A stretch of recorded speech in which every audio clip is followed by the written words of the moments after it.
Band News FM. Comportamento. Chegou! Em meio a essa pandemia, esses tempos impensáveis, estamos comemorando os 15 anos da Rádio Band News FM no ar.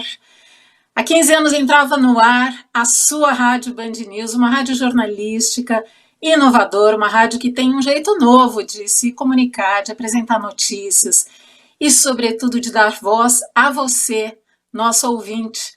Nós apostamos sempre na renovação. Essa é mais uma forma da gente se renovar nesses tempos aqui que nos demandam, nos exigem a renovação. A gente tinha muitos planos para comemorar os 15 anos da Band News FM e todos eles ficaram um pouquinho na espera. Nós vamos comemorar de um outro jeito, vamos não fazer festa com proximidade, mas a gente vai fazer um outro tipo de festa. Estamos promovendo fóruns de debate para levar informação para você, porque é isso que a gente quer fazer.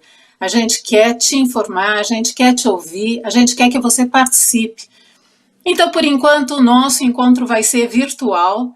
A partir de agora e pela próxima hora, nós estaremos aqui no dial da Band News FM, em todos os nossos aplicativos, no YouTube, no Facebook e, claro, no site da Band News FM, bandnewsfm.com.br, para você nos acompanhar e vamos promover esse debate para falar sobre comportamento.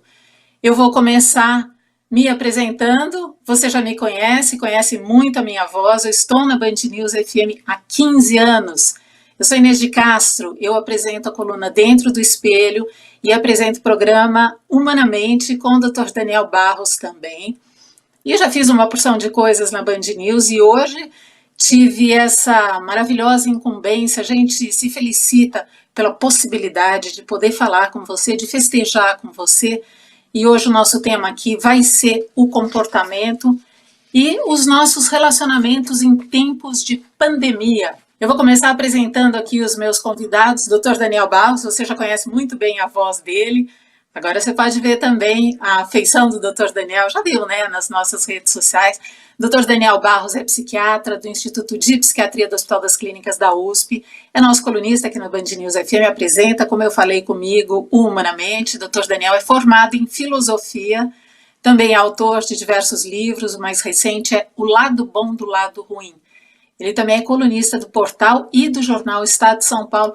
Tudo bem, Daniel? Muito obrigada, hein, por participar com a gente dessa festa, porque é um motivo para a gente celebrar. Sem dúvida nenhuma, motivo de festa é o debut, né? 15 anos de Band News FM, então é um prazer para mim estar na emissora nos últimos anos. Estamos aí na nossa 5ª temporada, né, do Humanamente, e enfim, é uma alegria participar da rádio e muito mais participar da festa com convidados ilustres com a gente. A gente tem uma outra convidada que é uma pessoa com quem eu adoro conversar. Ela é minha entrevistada há muitos anos, porque a gente gosta de falar sobre comportamento. É a doutora Miriam Goldenberg, ela é antropóloga, pesquisadora da velhice e da longevidade. Nesses tempos aqui, ela já falou de muitos outros temas, fala muito sobre mulher também. Ela é professora titular do Departamento de Antropologia Cultural e do Programa de Pós-Graduação em Sociologia e Antropologia do Instituto de Filosofia, Ciências Sociais da UFRJ. Ela é colunista também do jornal Folha de São Paulo, autora de muitos livros, entre eles A Bela Velhice e também Liberdade, Felicidade e Foda-se. Miriam, seja muito bem-vinda. Vamos comemorar e vamos falar de comportamento. Vai ser um prazer, Inês. Eu tenho em você uma parceira de militância contra a velhofobia. Há muitos anos que nós conversamos sobre isso. E é um prazer estar aqui para comemorar os 15 anos da Band News. E eu vou apresentar também o Dr. Guilherme Spadini, que é também um daqueles entrevistados que sempre agrega para os nossos ouvintes. Ele é médico psiquiatra, é mestre em ciências pela Universidade de São Paulo, com uma vasta experiência no SUS, nas áreas de emergência e medicina da família e da comunidade. O Dr. Guilherme atua no grupo de assistência psicológica ao aluno da Faculdade de Medicina da USP. É um trabalho que envolve assistência, prevenção e promoção de saúde mental para os estudantes de medicina. Ele tem um blog também sobre comportamento e filosofia no Huffington Post. É isso, é assim que se fala, né, doutor? Seja muito bem-vindo, assim muito obrigada por participar aqui da nossa festa. Não, eu que agradeço, estou muito feliz de estar aqui, espero poder contribuir aí. Bom, eu vou começar, minha primeira pergunta aqui é para a doutora Miriam Goldenberg, porque o alvo do estudo dela nesse momento aqui são os idosos, eles estão na ponta mais vulnerável, né, Miriam, dessa pandemia. Você tem tido muito contato, um contato próximo aqui com os idosos. Eu queria que você falasse um pouco sobre a percepção de isolamento que essas pessoas estão tendo. O que elas estão sentindo, ainda mais isolados, ainda mais invisíveis, ou muito pelo contrário? O que você tem percebido no contato que você tem tido com os idosos? Inês, no início de março, eu estava em pânico, em desespero, porque meu único pensamento era: o que vai acontecer com os meus velhinhos? Por que eu falo meus velhinhos? Porque há 5 anos eu só vivo, convivo, converso com homens e mulheres de mais de 90 anos. Todos os meus amigos, meus melhores amigos, têm 97 anos, 95 anos, 98 anos. Eu tenho 93 anos. Por quê? Porque há 5 anos eu só vivo a vida deles. Eu vou ao supermercado com eles, eu vou ao teatro com eles, eu vou ao cinema com eles, eles vêm aqui em casa, eu vou na casa deles, eles tocam piano para mim. A minha vida há 5 anos, desde março de 2015, é com os meus amigos nonagenários. Então, eu passei a ter 93 anos. Eu fazia, né, academia da terceira idade com eles. Tudo eu faço com eles. Eu não tenho amigo nenhum, só meu marido, que é um pouco mais jovem, mas todos os meus amigos têm quase 100 anos. Então, em março, no início, eu estava em pânico. Eu falei: o que vai acontecer com eles? Porque eles são independentes, eles vão ao supermercado todos os dias, eles vão ao banco. Como que eles vão viver essa situação? E eu estava em depressão mesmo. Até que no dia 15 de março, meu melhor amigo, José Guedes, de 97 anos, que é uma pessoa alegre, com uma memória fantástica, maravilhoso, super positivo, me liga pela primeira vez, desesperado. Miriam, eu só vejo caixão, Miriam. Os filhos não estão podendo se despedir dos pais, Miriam. Como é que vai ser, Miriam?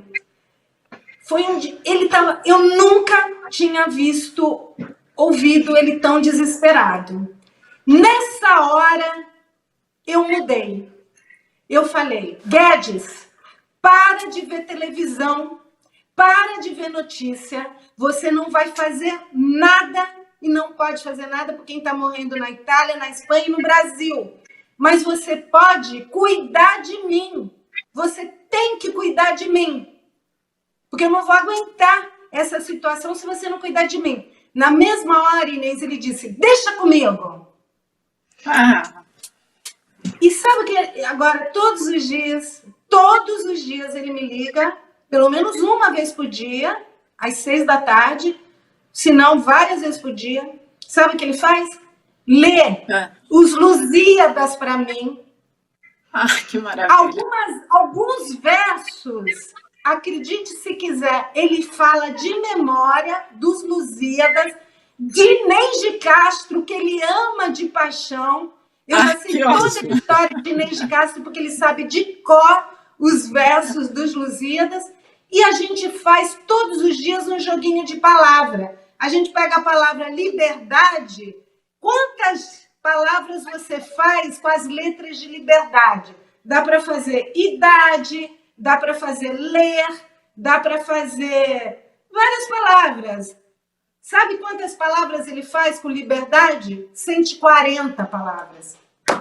Que maravilha. Quer dizer, Então, uma perspectiva positiva, né? De uma pessoa como essa. Não, aí que eu quero te dizer, eles estão desesperados, não por medo da morte deles, mas pelo medo de viverem o resto da vida deles, que eles sabem que não é tanto, com 97, 98 anos, nessa prisão, dentro de casa. Então, o drama deles é o que vai acontecer com os meus filhos, o que vai acontecer com os meus netos, que país é que eles vão, em que país eles vão viver e como eu vou conseguir sobreviver mentalmente nessa nova realidade. É o que me dá mais desespero. Eu fico fazendo o dia inteiro coisas. Eu tenho cerca de 12 nonagenários com quem eu falo todos os dias, para tentar fazer com que eles sobrevivam mentalmente, mas para, principalmente, eu conseguir sobreviver mentalmente.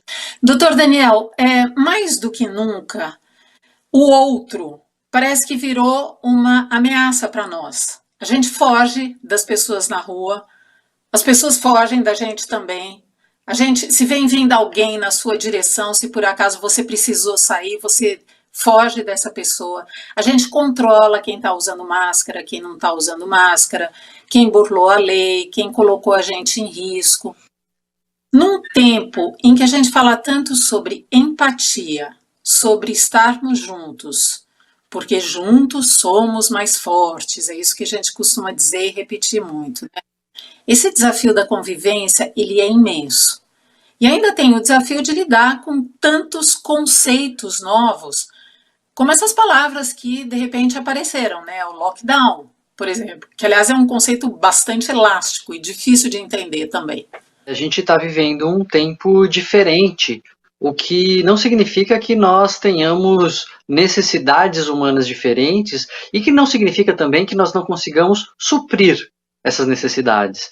Então, de fato, hoje o outro, ele é um pouco, a gente fica um pouco desconfiado, não é? Vai que essa pessoa vai me trazer doença, vai que essa pessoa está contaminada e nem sabe, enfim. Só que, por outro lado, a gente também pode estar infectado e não saber. Né? Então, o que é que ressalta na nossa cabeça quando a gente pensa nessa situação? É o medo do outro ou é o nosso medo de levar a doença para o outro? Eu tenho dito, Inês, a gente tem conversado bastante nos nossos boletins, né, que a pandemia ela não causa muitos problemas, ela mais revela os problemas, né, que a gente já tem. Então, eu acho que se a gente enveredar por um caminho em que as pessoas se tornem menos empáticas, mais acusadoras, mais avessas ao contato, né, ou a proximidade com o outro, não a proximidade física, proximidade de indivíduo, né? Isso não é um problema da pandemia, isso é um problema das pessoas, porque a gente também vê pessoas se tornando mais solidárias, mais preocupadas, né? Tem estudos feitos na Coreia, na época da H1N1, que mostra que logo depois da pandemia as pessoas se tornaram, algumas pessoas, né, mais próximas, 60% das pessoas se sentiam mais preocupadas com seus vínculos e mais próximas dos seus parentes, etc. Então eu vejo a pandemia como uma grande lente de aumento, sabe? Ela é um holofote que vai jogando luz em um monte de coisa que estava aí e que a gente vai vivendo a vida no automático, vai tocando aí a sociedade sem parar para pensar nisso. E aí isso vale para um monte de coisa, né? Sei lá, desvalorização dos cientistas, fraqueza industrial do Brasil, dificuldade dos pais acompanhar a educação dos filhos, isolamento de idosos. Nada disso foi criado pela pandemia. A pandemia só joga um grande holofote em cima disso, né? Falta de vaga em UTI. Eu conto essa história e repito, minha avó, antes de falecer, um tempo antes de falecer, ela teve um tromboembolismo pulmonar, ficou no pronto-socorro do hospital universitário, que era perto da casa dela, lá na cidade universitária em São Paulo. E ficou no pronto-socorro entubada, porque não tinha vaga na UTI. Aí abriu uma vaga na UTI, chegou um jovem politraumatizado, um jovem que tinha caído de moto. E o médico tinha que decidir quem que ele dava vaga, quem que ele subia para a UTI, minha avó ou o jovem? Então essa história de ter que escolher quem é que vai, não é de hoje. Ela só fica amplificada pela pandemia. Então, a pandemia nos faz refletir sobre muita coisa que está aí. Doutor Guilherme, você lida diretamente com estudantes de medicina. Alguns desses estudantes foram, se é que a gente pode usar esse termo, né, mas eles foram atirados nessa guerra contra o coronavírus, né? Eles foram lançados ali tiveram até mesmo alguns a sua formatura antecipada para eles poderem entrar na linha de frente dessa guerra aí, poder ajudar nesse combate. E como é que está a saúde mental desses jovens, tendo de lidar com essa condição que eles estão vivendo e que era tão inesperada para eles? Isso é bem interessante mesmo, porque, bom, a saúde mental é interessante pensar assim, que antes disso tudo acontecer, saúde mental entre estudantes de medicina já era uma grande preocupação, era um tema super em voga, porque estava muito ruim, né, porque tinha um problema sério tem ainda, né, mas é um problema sério de lidar com isso, de sofrimento humano, de sofrimento mental, né, desses alunos.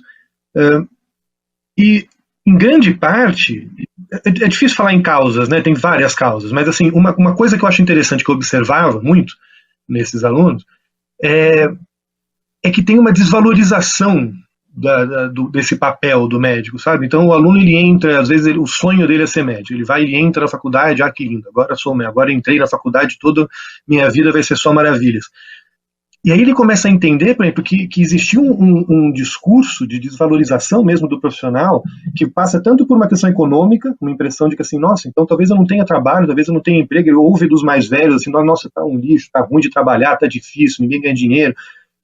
Sabe, tinha uma desvalorização econômica e uma desvalorização até ideológica, psicológica da coisa. Eu me surpreendia isso, eu tinha alunos que vinham queixar da sensação de que, nossa, eu sou médico é um bicho meio esquisito, a gente é meio elitista, a gente é meio escroto, eu não sabia que eu era assim, sabe, como se agora eu caí numa panela, numa patotinha que é meio esquisita, que as pessoas não gostam, sabe, eu vou nas festas da USP, o pessoal acha ruim que eu sou médico.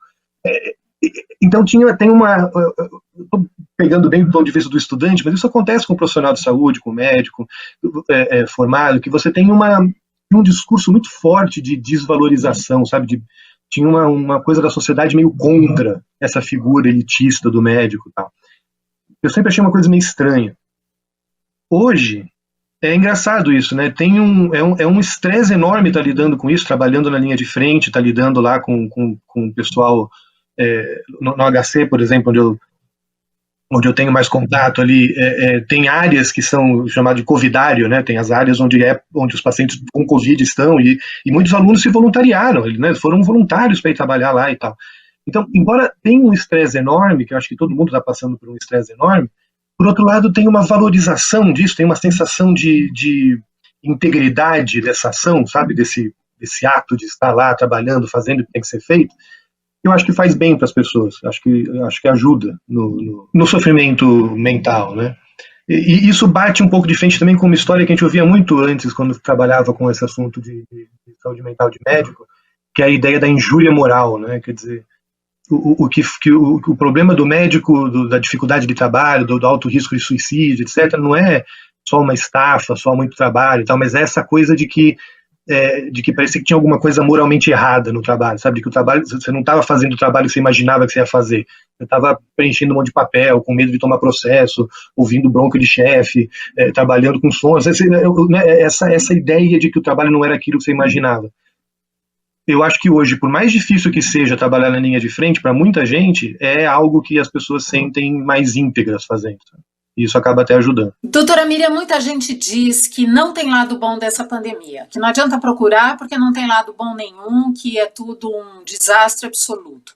Eu fico tentando encontrar algum lado bom nessa história toda, e um deles é olhar que nós desenvolvemos para os velhos das nossas famílias um olhar diferente, né? Hoje nós olhamos para os velhos com uma espécie de saudade precoce. Não sei se dá para entender o que eu estou querendo dizer com esse termo. É uma mistura de medo de perder, um medo evidente da morte dessas pessoas, da gente não encontrar mais. De alguma maneira, você acha que isso pode devolver para os idosos, para os velhos, uma dignidade, a importância social que eles merecem, que eles gostariam de ter? Ou você acha que isso vai ser passageiro? Inês, existem duas coisas acontecendo simultaneamente. Existe uma velhofobia, que sempre existiu, um discurso horroroso de políticos, de empresários, de economistas, de pessoas. Velho pode morrer, já ia morrer mesmo, mais cedo ou mais tarde, está atrapalhando, está sendo um peso. Existe isso. E fortíssimo. Horroroso, mas existe. Ah, morreu, mas também já tinha, não sei, 90 anos, qual o problema? E daí? E existe um outro lado que eu não sei dizer se é maior ou menor, das pessoas percebendo que o maior sofrimento hoje, não dá para também dizer qual é o maior, menor, não, que um grande sofrimento hoje dos mais velhos, não só pelo medo da doença, mas pelo estigma. Quantos memes não estão saindo aí? Brincadeirinhas, velho teimoso, velho, não consigo segurar meu velho. Quantas brincadeirinhas ofensivas. Como se eles estivessem quebrando todas as regras, o que é mentira. Que a grande maioria está dentro de casa. E muitos sozinhos. E muitos filhos foram para dentro de casa, não para cuidar dos velhos, mas para serem cuidados por eles. Porque não tem dinheiro, porque não tem casa, porque se separaram. Isso também é um estigma, que nós é que estamos cuidando dos velhos. A maior parte dos velhos que eu estou pesquisando estão cuidando dos filhos. Tem filho que tem câncer, tem filho que é alcoólatra, tem filho que não tem dinheiro, tem filho que está separado, não tem onde morar. Então, eu acho que tudo isso que está acontecendo já acontecia de uma invisível, mas o que mais me preocupa é a violência dentro de casa. Porque antes da pandemia, 87% da violência contra os velhos já estava dentro de casa.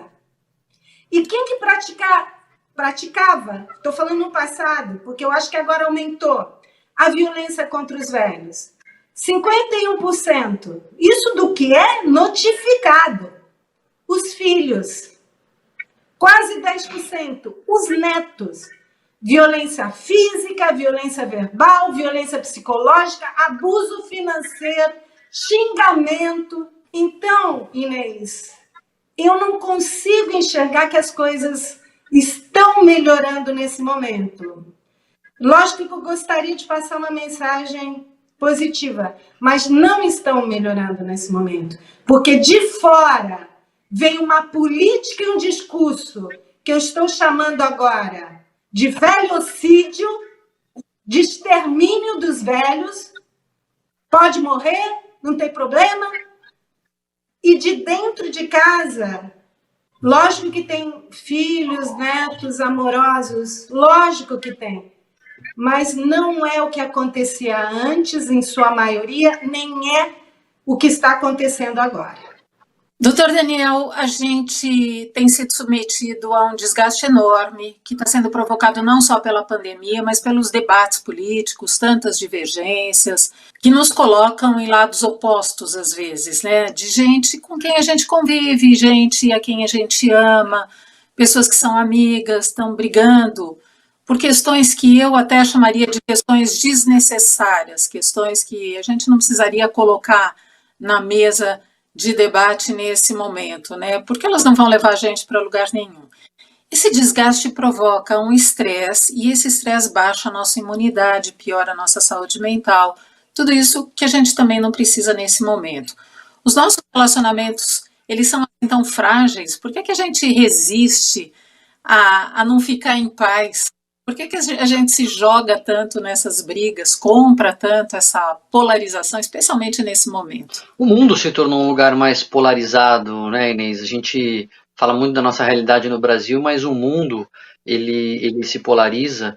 E uma das explicações que eu gosto foi de um desses escritores que previa tendências, o Alvin Toffler, fez muito sucesso aí nos anos 80, prevendo tendências para os anos 2000, etc.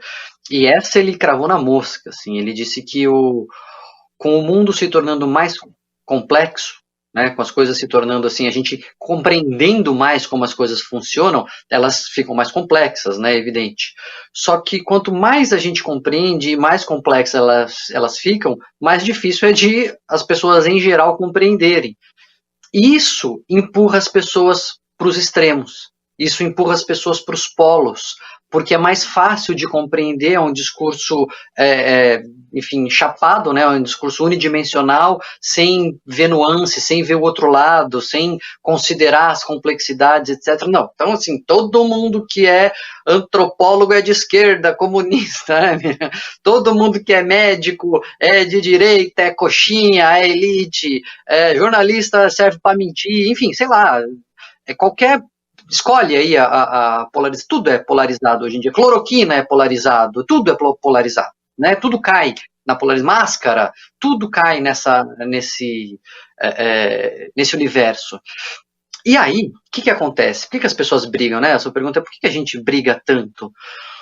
O fato é que a pessoa, ela constrói uma visão de mundo, enfim, as suas convicções, os seus pressupostos, aquilo que ela acredita, aquilo que baliza, né, o seu dia a dia, que ela nem para pensar detalhadamente, mas são as suas tendências, né, são as suas inclinações de valor e de ética e etc., em torno dessa posição de um polo, né, seja esquerda, seja direita, seja liberal, seja conservador, seja o que for, né, seja a bandeira que for.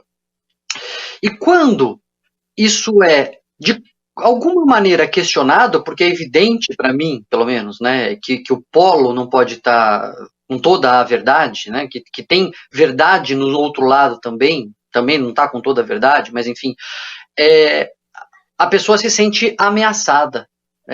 Toda a sua vida se sente ameaçada, toda a sua visão de mundo, a sua identidade está construída em torno daquilo, então ela reage, ela fala, não, nem me vem falar, isso aí só pode ser coisa de XYZ, e aí você coloca, né, preenche a lacuna. Isso é coisa de, você preenche a sua lacuna. Isso leva, então, a essa reação. Só que quando a pessoa reage, quem está conversando se sente ameaçada, e a pessoa tenta defender o seu ponto de vista, e aí vira esses discursos hostis, né, crescentes que a gente vê.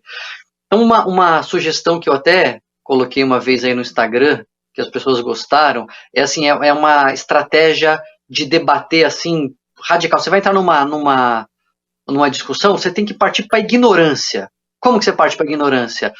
Imagine que o outro está certo. Assim, mas vai na ignorância mesmo, assim. Fala assim, você está certo, vou ver a razão que está do seu lado. É radical essa postura, mas se a gente consegue falar, eu não estou dizendo que você está certo, mas eu estou dizendo que eu me disponho a ver o que na sua fala pode ter uma nesga de razão, um tracinho de razão, a gente conseguiria caminhar muito, né, no debate, caminhar muito na conversa, caminhar muito no diálogo. É um trabalho de formiga, não tenho a ilusão de que eu acho que fazendo isso, né, trazendo essa proposta, amanhã o mundo não estará mais polarizado. Mas nossa missão aqui na Band News FM, né, Inês, é salvar o mundo um ouvinte por vez. A gente vai aos pouquinhos, né, Daniel? Vamos tentando, né? A gente tenta se salvar também, né, às vezes. Pois é, eu falei nos nossos boletins, escrevi no Estadão que a minha resolução de ano novo para 2020 tinha sido de não brigar. Olha que ano que eu escolhi para fazer essa resolução de ano novo. Eu acho que você eu falei até as coisas, né?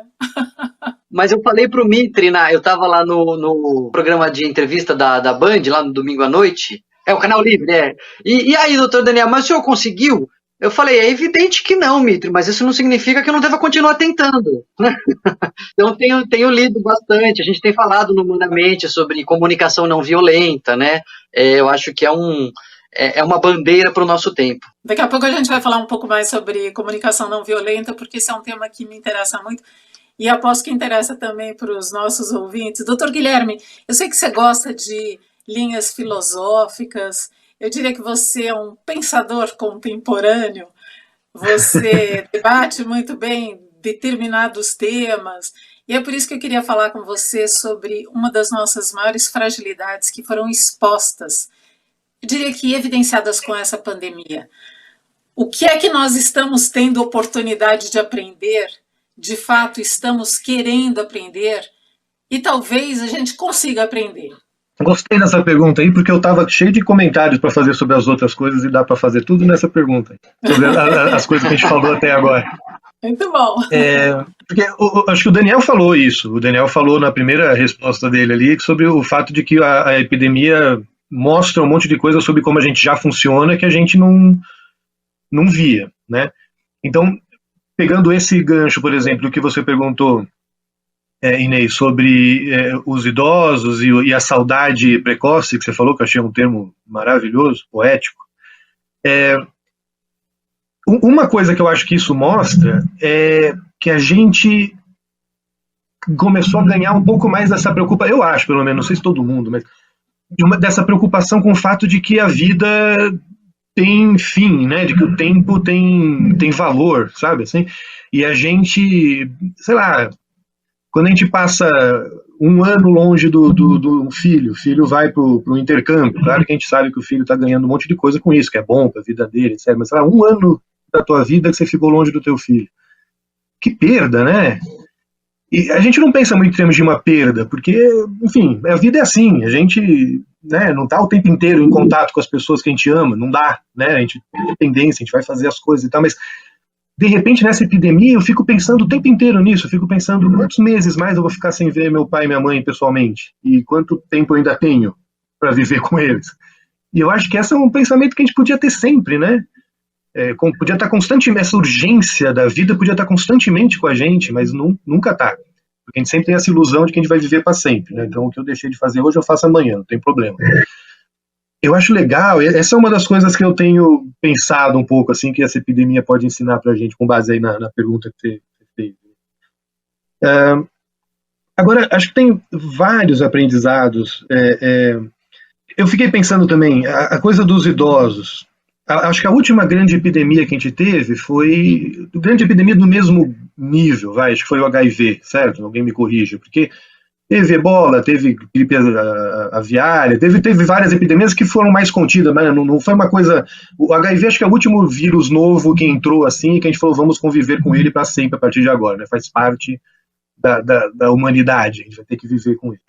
E o HIV era a questão dos homossexuais na época, né? No começo, era uma coisa assim, tipo, que nem o Covid é com os idosos, o HIV era com os homossexuais, né? Tipo, era o grupo de risco. E eu não sou nenhum especialista na história do movimento GLT, então posso falar besteira de novo? Não tem problema, me corrija. Mas eu acho que, por exemplo, a AIDS, sem dúvida, quando começou o problema do HIV, deve ter andado para trás no movimento, né, de progressista, de aceitação, enfim, de evoluir o pensamento nosso sobre a questão da homossexualidade e tal. Deve ter regredido muito por causa do evento AIDS, da época que era uma coisa que ficou talvez mais cheia de preconceito ainda e mais difícil.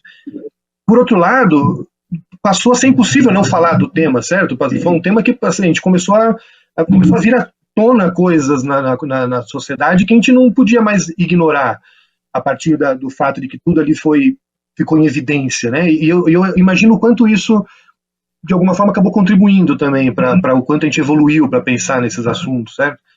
Na questão, homens fazem sexo com homens, mas não são homossexuais, era um negócio que eu acho que talvez antes da epidemia não fosse uma coisa tão em evidência, não era uma coisa que a gente conversava a respeito, de repente a gente passou a incluir no cabedal ali da consciência coletiva, né, da nossa cultura.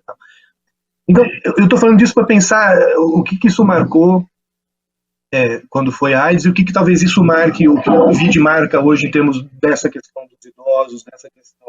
Eu acho que tem um movimento também, por exemplo, nós vivemos uma época de tanta abundância antes dessa epidemia. A gente ainda vive, eu acho, mas quando a epidemia chegou, né, nós vivemos na época talvez de maior abundância da história da humanidade. A gente tem problemas, tinha questões com ISIS lá, crise dos refugiados. É claro que tem guerra, tem problemas sérios na África, tem um monte de problemas no mundo, mas acho que talvez a humanidade nunca tenha vivido uma época de tanta abundância, de tudo está tão bem resolvido, e a sociedade média ocidental típica que a gente conhece é uma sociedade razoavelmente bem boa, assim, e nesse mundo de abundância a gente começa a relativizar um pouco algumas coisas como a vida mesmo, né? Então é uma época em que a gente relativiza, a gente começou a ter muita conversa sobre eutanásia, sobre suicídio assistido, que eu acho que são conversas importantes, não estou falando contra elas, mas elas são marcos de uma época em que a gente está pensando assim, será que a gente precisa mesmo de tanta gente no mundo? Será que a vida é tão importante assim? Será que a gente não pode começar a relativizar essas coisas? Quando vem uma epidemia dessa, o que isso vai mudar na nossa cabeça sobre isso tudo? A gente vai pensar diferente? A gente vai voltar a ficar um pouco mais apegado à vida, sabe? A curtir cada momento? Eu não sei, eu estou meio babbling aqui, meio viajando, porque eu acho que são questões super interessantes para mim, eu fico realmente matutando sobre elas, assim, mas não tenho muitas respostas. Mas eu acho que é dessas reflexões que a gente acaba tirando os aprendizados, né? Diga lá, Daniel. É que eu lembrei de um comediante de stand-up inglês, que eu não vou lembrar o nome dele, mas ele falava assim que toda a base de um show dele era assim, o nosso problema como humanidade é que a gente começou a viver demais. E a gente começou a inventar coisa, e aí a gente começa a criar problema, a gente começa a brigar com os outros porque a gente tem tempo, né? E hoje acho que essa é uma piada que não prosperaria, né? Hoje é uma piada que a gente, nem o Guilherme está falando, a gente está pensando, puxa, não, mas viver mais é bom sim. Agora que a gente está ameaçado de perder isso, a gente vê como é bom, né? Miriam, eu tenho uma pergunta para você e diz respeito a um outro universo que você estuda, pesquisa fartamente durante muitos anos da sua vida, foi alvo das suas pesquisas, que são as mulheres. A gente tem falado muito sobre coletividade, a importância de pensar no coletivo, defendendo, né, o quanto é fundamental a gente não pensar só a respeito de nós mesmos, mas pensar a respeito do coletivo que nos envolve, no qual a gente está inserido. Mas nesse momento aqui a gente fala sobre isso e imediatamente me ocorrem as mulheres que defendem tanto essa luta, né? Mas muitas delas não dispensaram, por exemplo, as suas domésticas do trabalho. Quer dizer, eu defendo até que o meu interesse entre em jogo. E no momento em que o meu interesse entra em jogo, eu abro mão de fazer qualquer outro debate, porque eu preciso dessa empregada doméstica trabalhando na minha casa. E aí é meio que se dane a outra, né? Que na verdade é o nosso par, é uma outra mulher que também tem a casa dela, que também tem os filhos delas, preocupações delas, dificuldades dela. Queria que você comentasse sobre esse pensamento no coletivo que vai só até a página 2. Eu outro dia para jovens alunos e suas mães, perto do Dia das Mães, né? E eu falei para essas crianças e adolescentes, né? Olharem, reconhecerem, respeitarem e não ajudarem, que eu odeio esse verbo ajudar, mas compartilharem mais responsabilidades dentro de casa, que é que eu imagino que é o embate dentro das casas hoje, né? A mulher que está cuidando da casa, como sempre cuidou, está trabalhando como sempre trabalhou, está cuidando dos filhos, está cuidando do marido, está cozinhando, está ajudando nas tarefas das escolas, e como se ela fosse a única, não responsável, mas a que tem a obrigação de fazer tudo isso. Os outros, no máximo, bonitinhos, ajudam, né? Eu odeio essa ideia de ajudar. Enquanto o ideal seria compartilhar responsabilidades, desde o parceiro, o filho, a filha. Você sabe que, além da mulher ser a principal responsável pelo trabalho doméstico, quando ela tem ajuda, é da filha. O menino raramente faz lava a louça ou faz a cama, raramente. Lógico que tem famílias excepcionais, mas são excepcionais. Então, isso fez com que a mulher, principalmente a brasileira, como ela não tem essa responsabilidade repartida, algumas que podiam, que podem, tinha ajuda de outras mulheres, ajuda profissional, né?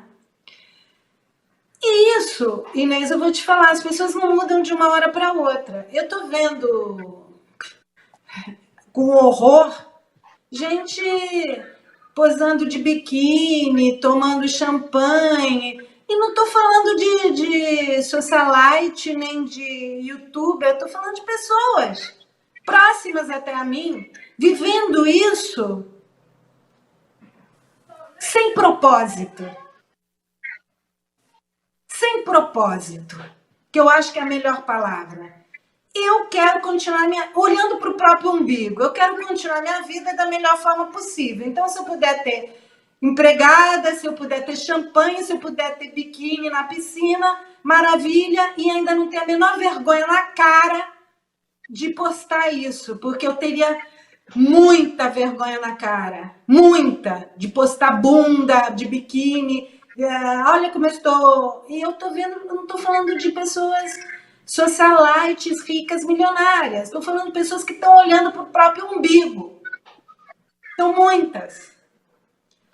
Por outro lado, eu também estou vendo e convivendo com pessoas que buscaram, nesse tempo tão precioso, ter algum propósito, ter algum projeto, ter algum objetivo, ter alguma utilidade, já que estamos todo mundo na merda, está todo mundo sofrendo, o que eu posso fazer de bom, de útil, de bonito? Então, essas pessoas, com certeza, não estão exibindo nem explorando outras pessoas, nem sugando outras pessoas, não estão vampirizando outras pessoas. Elas estão dando alguma coisa do que elas têm para dar. Eu decidi, o que eu tenho para dar hoje é muito pouco, mas eu coloquei um limite do que eu posso dar hoje. E o que eu posso dar hoje com amor, com energia, com força, com coragem, é para os meus nonagenários. O resto, eu nem falo, nem converso. Coitado do meu marido, ele quer ver um filminho, eu não vejo filminho com ele, porque o meu tempo hoje tem um propósito, e eu estou dedicada inteiramente para esse propósito, que é cuidar dos meus nonagenários. Então, eu não quero saber de me divertir, não quero saber de passar o tempo, não quero saber de desperdiçar o meu tempo, que é o meu bem mais precioso. Eu odeio quando falo que você tem que se distrair. Eu falo, não, eu tenho que me ocupar. A forma de eu fazer minha mente ficar minimamente equilibrada é ocupar bem meu tempo, não é me distrair. Enfim, o que eu quero dizer é que as mulheres, os homens, os jovens, os velhos não mudaram intrinsecamente, não mudaram seus valores. Quem explorava, quem sugava, quem vampirizava, está fazendo isso dentro de casa. Eu odeio quando alguma pessoa próxima, não estou falando, me liga, estou com tédio. Eu tenho vontade de dar na cara de uma pessoa que está com tédio. E tem tanta coisa para fazer, tem tanta gente próxima para a gente ajudar. Como que uma pessoa está com tédio? Eu tenho vontade de bater numa pessoa que está com tédio. Ou uma pessoa que reclama porque está lavando muita louça. Ou outra que reclama porque o restaurante que ela gosta não está entregando comida. Eu tenho vontade de bater nessas pessoas. Eu nem atendo mais telefonema de determinadas pessoas. E são pessoas próximas, não são pessoas alienadas. Então, quem está olhando para o próprio umbigo, eu acho que está desperdiçando um tempo muito precioso, porque o dinheiro está indo para Cucuia, o trabalho está indo para Cucuia, tudo, as relações estão indo para... Tudo está explodindo. A única coisa que a gente tem é o nosso tempo para fazer algo de bom, de útil e de positivo. Então, você falar que está com tédio ou que está exausta porque está cozinhando, lavando a louça, sinceramente, eu acho que é porque não percebeu que a vida é muito mais do que o próprio umbigo. Daniel, ainda sobre essas nossas fragilidades, essas dificuldades, eu queria falar um pouco, aproveitar que a Miriam citou esse tema, eu queria falar um pouquinho sobre os relacionamentos violentos, a comunicação violenta. Você que é uma pessoa que tem estudado, está debruçado sobre esse tema, pesquisando tanto a comunicação não violenta, muito interessado nisso. Os números da violência doméstica aumentaram desde o começo da pandemia. A gente chegou a falar sobre isso no Humanamente, já destrinchamos um pouquinho esse tema, mas eu queria que você voltasse nisso, porque eu sei que muitas coisas levam à violência. Tem a falta de dinheiro, tem a falta de condição de muitas famílias, ou a condição muito difícil que algumas famílias estão enfrentando, e isso acaba levando a relações violentas. Só que nem todo mundo parte para agressão física, né? A questão da violência, ela é muito complexa e multifatorial, tem muitas camadas, né? A Miriam falava na primeira resposta dela sobre a violência contra o idoso que é dentro de casa. Eu me lembro de uma pesquisa que eu ouvi certa vez da Unicamp. Não li a pesquisa, mas eu ouvi sobre ela. A Miriam pode até depois nos dizer se é preciso isso, mas ela dizia que nos idosos a questão da violência contra a mulher, ela se equaliza. Homens são tão vítimas de violência contra a mulher quando são idosos, porque existe uma violência contra o idoso, né? Então, é isso mesmo, né, Miriam? Então, existe uma complexidade nessas relações, e que na pandemia, na quarentena, especificamente, né, nesse isolamento aí que a gente chama de quarentena, ele fica muito mais tenso, porque as relações que vinham numa dinâmica, que elas tinham ali um acerto, que tinha uma estabilidade, elas estão todas sendo revistas, readequadas, né? E não é rápido. Desde a primeira entrevista que eu dei, no dia da quarentena, falando crie rotina, faça o seu cronograma, crie rotina, faça o cronograma, tô um mês para criar minha rotina. Eu mesmo não consigo, é difícil você refazer uma rotina. Essas adaptações é uma coisa tão simples quanto uma rotina é difícil de fazer. Imagina a gente se adaptar de uma maneira adequada nas novas relações. Quem que fica com controle remoto, quem que usa o computador, de quem que é o canto da sala, quem que lava, quem que passa, quem que cozinha.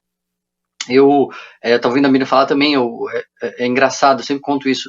Meu pai já era um cara diferente dos amigos deles, né? Meu pai é vivo, tem 72 anos, e ele já era um cara diferente dos amigos deles, porque ele ajudava a minha mãe, ajudava muito. Um cara muito presente e tal, mas ainda era o verbo ajudar. É como se a obrigação fosse da minha mãe e ele ajudasse, né? Mas isso foi bom, porque eu já bani isso em casa, não tem ajuda, em casa tem divisão de tarefas. Mas tem essa questão que também está presente nas famílias, e hoje a mulher que trabalhava fora e tinha ajuda em casa, ela está trabalhando dentro, não tem ajuda e ainda tem que cuidar dos filhos. E se não é um marido que compartilha o trabalho ou que pelo menos não ajuda, que a gente já sabe, não é lá essas coisas, mas que pelo menos se conseguisse o mínimo, né, ajudar, mas nem isso aumenta a hostilidade. Isso aumenta a expressão de emoções negativas dentro da casa. E aí isso vira uma bola de neve, porque os adultos estão irritados, as crianças se irritam, respondem com irritação, irritam o pai, irritam a mãe, e isso vira uma bola de neve. Uma coisa que ajuda, isso, por incrível que pareça, é mais fácil do que organizar o seu cronograma e refazer sua rotina, é fazer os combinados, é fazer os acertos, quando há possibilidade de diálogo. Lógico, não estou falando de casos de marido agressor, né?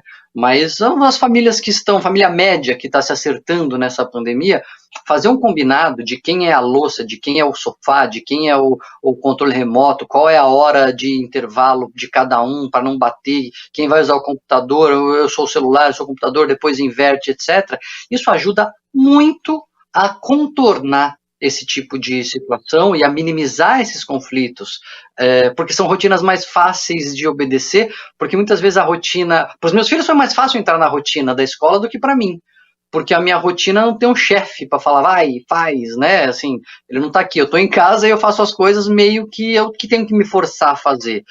E eles não, né, eu tô lá, minha esposa tá lá, vai, faz e tal, não sei o quê. Então, o combinado, por isso, o que eu quero dizer com isso? O combinado é mais fácil de a gente cumprir do que o cronograma, porque tá todo mundo cobrando todo mundo. E já tá combinado, e o combinado não é caro. Então, eu acho que ajuda a minimizar ou a contornar. Aliás, eu acho que para a família média ajuda a diminuir bastante essa hostilidade, a hostilidade comum, né? Lógico, casos de agressão, de convívio com agressores, etc., aí são realmente casos de polícia, de denúncia, de pedir ajuda para familiares, enfim, mas aí é uma outra camada, né? Não é para o ouvinte médio, eu imagino. Nesse quesito aí dos chefes, eu bem que queria ter a Sheila Magalhães aqui, o Felipe Félix, a Marcela aqui do meu lado, como chefes, porque eles, é verdade, eles são chefes bem mais bonzinhos comigo do que eu mesma, porque eu me cobro num grau tão absurdo que às vezes eu fico cansada de mim. Eu falo, chega, não precisa tudo, amanhã você faz, não precisa exagerar, pega leve aí nessa rotina. Eu tenho um problema, porque eu sou um chefe muito rigoroso, mas eu sou um funcionário muito relaxado, então isso vira um conflito. Fala, Miriam. Não fala a palavra rotina, não tem mais rotina, não existe a possibilidade. E eu acho que essa coisa que você fala tem que deixar, e a mulher tem que aprender a deixar cada um assumir a sua responsabilidade dentro do que pode, quer, sabe fazer. Bom, eu quero encerrar aqui o nosso fórum de hoje com uma pergunta para o Dr. Guilherme, porque o Brasil tem padecido da falta de figuras públicas representativas, né, que nos norteiem.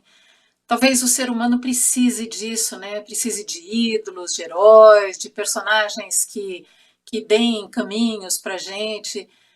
Mas eu diria que nesse momento aqui, os médicos, eles são os heróis das nossas vidas, né? A gente deposita nos médicos muita esperança, só que talvez isso seja temporário, né, doutor? A falta de ídolos, de heróis, será que isso enfraquece a gente ainda mais nesse momento da pandemia? O que você acha? Eu acho que é um assunto dúbio, porque nós temos a famosa figura nociva do salvador da pátria, né? Então, quando a gente fala que seria bom ter uma figura, fica até meio ameaçador, porque essas figuras, na nossa tradição latino-americana de ridículos tiranos, né? A gente, às vezes, deposita esperanças e sai muito mais frustrado do que deveria. Mas eu acho que o que você fala é muito verdade. Tem um livro que eu gosto muito, um clássico, né, do Aristóteles, que é o Ética Nicômano, e é um livro que ele escreveu para um aprendiz, certo? Para ensinar a ética para o Nicômano, para o menininho. E o que ele fala, uma das coisas que ele fala para o Nicômano, ele fala assim, se você quer ser um bom sapateiro, você tem que conviver com bons sapateiros, e não quando os sapateiros estão cozinhando, quando os sapateiros estão fazendo sapato, bem feito, que você vai aprender a ser um bom sapateiro. E ele vai fazendo esse raciocínio e ele chega à conclusão assim, se você quer ser ético, o que você tem que fazer? Você tem que conviver com políticos, quando eles estão fazendo política. Porque na ideia clássica, né, essa é a hora em que as melhores pessoas em pensar nos outros, em fazer a coisa pública funcionar, né, quer dizer, a ética, pensar no que é o melhor para todo mundo, são essas pessoas, é o político fazendo boa política. Isso deveria ser o standard de o que é ética, de o que é uma boa ética, de ser uma boa pessoa, certo? Então, eu acho engraçado essa coisa, porque é tão longe da realidade, mas ao mesmo tempo tão sábio, não é? Porque seria tão bom, não seria, se a gente tivesse alguém realmente que você olha e fala, pô, esse cara é bom, esse cara sabe o que está fazendo, esse cara essa mulher, né, tá orientando a gente, tá liderando, sabe? Então, tem algumas figuras pelo mundo, né, quando as pessoas, amigos meus que moram na Alemanha, por exemplo, estão muito felizes com a Angela Merkel nesse momento, ela coloca as coisas de uma forma importante, ela faz declarações que as pessoas gostam, né? Isso eleva o espírito, né, de quem está vivendo essas coisas. Hoje eu estava lendo sobre o Anthony Fauci lá nos Estados Unidos, né, o chefe lá do Instituto Nacional de Saúde americano, que parece que a administração Trump já andou amordaçando ele um pouco lá, porque estavam deixando ele falar muito, já estão calando um pouco a boca dele, mas ele era um cara que, para mim, era uma grande inspiração, eu adorava ver as entrevistas dele, ele deu algumas entrevistas para o JAMA, jornal médico, né, explicando a situação, pensando, colocando como tem saída, como tem os caminhos, tudo que tem que se fazer. No fundo, nós estamos vivendo um momento em que a gente pode fazer tanta coisa boa, né, se a gente arregimentar as forças e vencer esse obstáculo, e vai ser um dia que a gente vai contar essa história e falar, olha como a nossa ciência, como nossas melhores cabeças, como os nossos, sabe, chegamos lá e conquistamos isso. Mas é gozado, a gente vive ao mesmo tempo essa fase em que quando alguém consegue arregimentar isso, vem um outro idiota e dá uma rasteira. Então, sei lá, sinto muito falta mesmo disso. Acho que seria ótimo se nós tivéssemos uma liderança que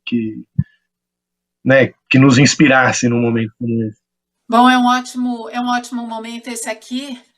Eu, particularmente, sempre gosto, né? E acho que a gente precisa, mais do que nunca, bater palma para os médicos, porque eles vêm fazendo um importantíssimo papel, cientistas de todo mundo se reunindo, trocando informações e trazendo o que eles têm de melhor, que é o conhecimento, a sua curiosidade na pesquisa, para ajudar a gente, ajudar a população.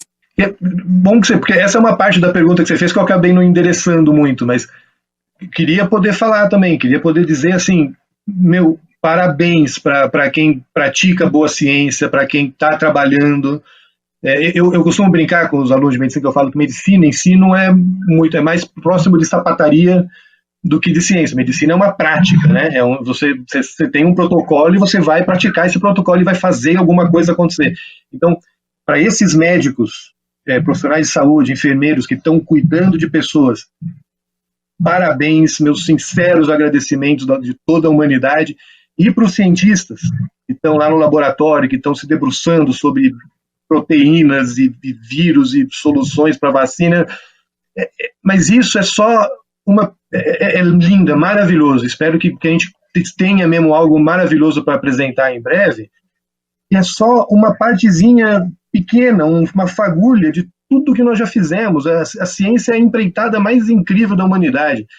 A ciência é feita no mundo inteiro. No fundamentalista no Irã está lá estudando fusão nuclear lá do mesmo jeito que a ciência é uma linguagem universal que a gente vem desenvolvendo e que vai nos salvar de novo, e espero que a gente não, dessa vez, demore um pouco mais para a gente voltar a falar mal e questionar e prezar esses... E tomara que os cientistas estejam tendo a oportunidade, pelo menos, de receber esse nosso carinho, esse nosso abraço, esse nosso reconhecimento. E assim eu vou encerrar esse nosso fórum de debate aqui, de comportamento, relacionamento, agradecendo muitíssimo aos meus convidados de hoje, os convidados aqui na sala da Band News FM, Dr. Daniel Barros, Dr. Guilherme Spadini, doutora Miriam Goldenberg, que participaram com a gente nesse fórum em comemoração aos 15 anos de vida da Band News FM, a rádio onde eu tenho o prazer de estar, de trabalhar, onde eu atuo há 15 anos, desde o primeiro dia de vida da rádio, e hoje tive o prazer de promover aqui, junto com vocês, esse debate, essa roda de conversa sobre comportamento. Pessoal, muito obrigada, foi um grande prazer. Obrigada. A mim também, obrigado. Valeu, Inês. Tchau, Guilherme. E assim, deixo você com um pouquinho da nossa comemoração também, continua com a gente, porque a gente continua aqui nessa missão de trazer informação para você. Você acompanhou Fórum Band News FM. Comportamento.